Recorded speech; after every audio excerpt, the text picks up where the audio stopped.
তো সেই পর্যায়ে এনারা যে গুরুকুলে এসেছে, অতএব এটা সাধারণ জিনিস না। এখন থেকে তাদের এই যে জীবনযাত্রা, তাদের যে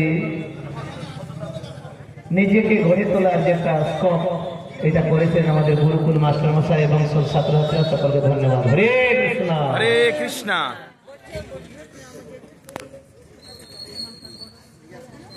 তো এখন আমাদের গোপী প্রভু, গোপী প্রিয় প্রভু আমাদেরকে বলবেন পরবর্তী কার্যানুষ্ঠানে কি কি রয়েছে কে নিয়ে। ধন্যবাদ। হরে কৃষ্ণ। জয় পুজোবাদ বিশ্বজিৎ প্রভু কি জয়, জয় হেমরি প্রভু কি জয়।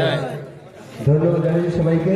কিন্তু অনুষ্ঠানে একটা অনুষ্ঠান ছিল যেটা ব্যতিক্রম বসাতে একটু দেরি হয়েছে, ওনারা আসতে দেরি করেছেন, তো সেই জন্য সেজে এসেছে।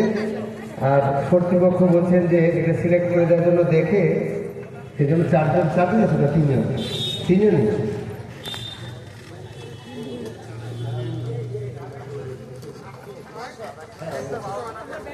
হরে কৃষ্ণ।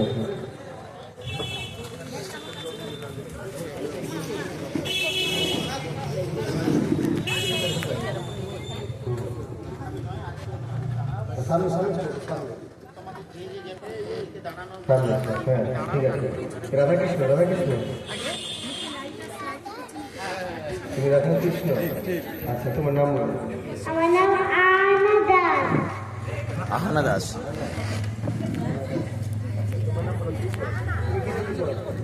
আমি রাধা সেজেছি।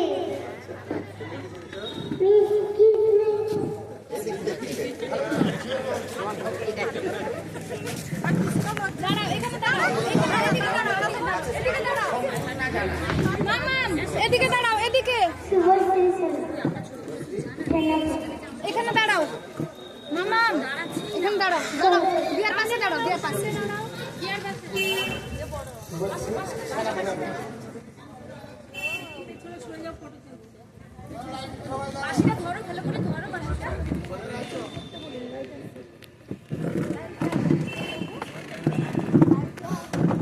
উপস্থিত কৃষ্ণানুরাগী ভক্তবৃন্দদের প্রথমে শুভেচ্ছা, অভিনন্দন এবং প্রণাম জানিয়ে আজকের আমাদের একটা প্রতিযোগিতা ছিল। কিছুক্ষণ আগে আমাদের কুইজ হয়েছিল, কিন্তু ছদ্মবেশ প্রতিযোগিতা ছিল। ছদ্মবেশ প্রতিযোগিতায় তেমন প্রতিযোগী কোনো কারণে একটু সমস্যা থাকার জন্য নাম জমা দিতে না পারায় 3 জন প্রতিযোগী আমরা পেয়েছি। তার মধ্যে 3 জনকেই আমরা পুরস্কার প্রদান করব। তার মধ্যে কিন্তু ফার্স্ট, সেকেন্ড, থার্ডটা আমি মহারাজ বৃন্দের উপর, তাদের বিচারের উপরে আমি ছেড়ে দিলাম।